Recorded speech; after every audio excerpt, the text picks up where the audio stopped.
Hello friends, તમારું વિધિ રેસીપીમાં સ્વાગત કરું છું.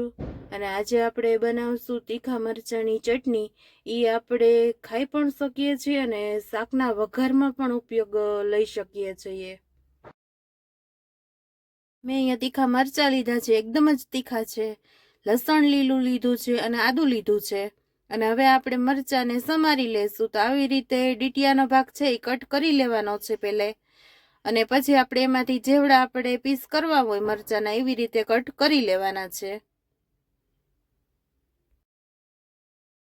આપણે આ મરચાં સમારીએ છીએ તો એના બી છે એ કાઢવાના નથી, એ રાખવાના જ છે. તો જ આપણી ચટણી સરસ તીખી બનશે.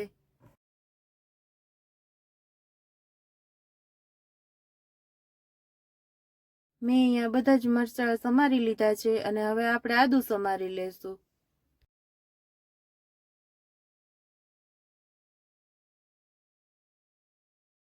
આદું સમારી લીધું છે અને હવે આપણે લીલું લસણને આવી રીતે ઉપરનો ભાગ છે એ કટ કરી લેવાનો છે.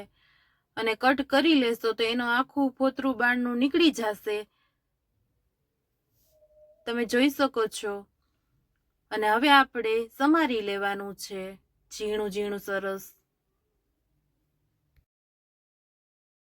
મેં અહીંયા ચટણી બનાવવા માટે લીલું લસણ લીધું છે. તમારી પાસે જો લીલું લસણ ના હોય તો તમે સૂકું લસણ પણ નાખી શકો છો. આપણે મરચાં સમારી લીધા છે, આદું સમારી લીધું છે અને લીલું લસણ પણ સમારી લીધું છે. તો હવે આપણે મિક્સરમાં પીસી લેશું. તો આપણે મિક્સર જાર લીધી છે ને એમાં આપણે નાખશું લીલા મરચાં, આદું નાખશું,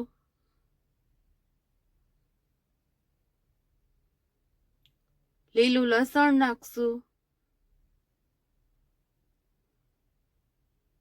અને થોડુંક પાણી નાખશું કે આપણું બધું જ મિક્સ થઈ જાય સરસ. તો હવે આપણે મિક્સરમાં ફેરવી લેશું. મેં અહીંયા મિક્સરમાં પીસી લીધું છે અને સરસ પીસીને સરસ ચટણી આપણી થઈ ગઈ છે. તો આવી રીતે સરસ ચટણી કરવાની છે. હવે આપણે વઘાર કરી લઈશું. તો પહેલા ગેસ ચાલુ કરશું ને સાવ ધીમો ગેસ રાખવાનો છે. અને મેં એ વઘાર્યું લીધું છે અને એ વઘારિયામાં આપણે થોડુંક તેલ નાખશું.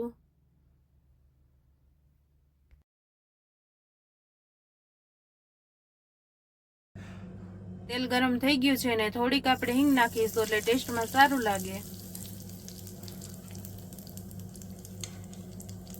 હવે આપણે ચટણી નાખીશું લીલા મરચાંની